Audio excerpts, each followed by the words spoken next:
Naitala kaninang umaga ang pinakamababang temperatura ngayong taon. Bumagsak sa 10.6 degrees Celsius ang temperatura sa La Trinidad kaninang umaga at posibleng bumaba pa yan sa mga susunod na linggo.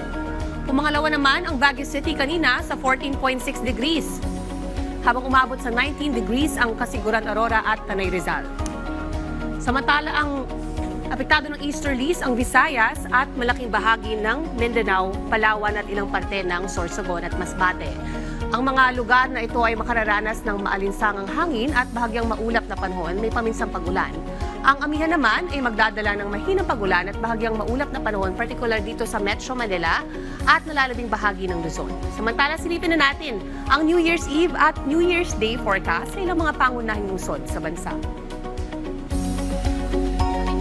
Sa makaranas ng pagulan bukas, pagsapit naman ng Wednesday o bisperas ng bagong taon, ay maliit din ang chance sa makaranas ng pagulan with possible lows of 23 degrees Celsius. Diyan naman sa Metro Manila, sa Thursday ay posibleng makaranas ng pagulan.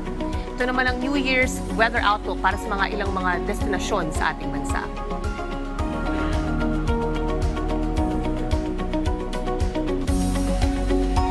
Keep safe at stay dry. Laging tandaan may tamang oras para sa bawat Pilipino. Panapanahon.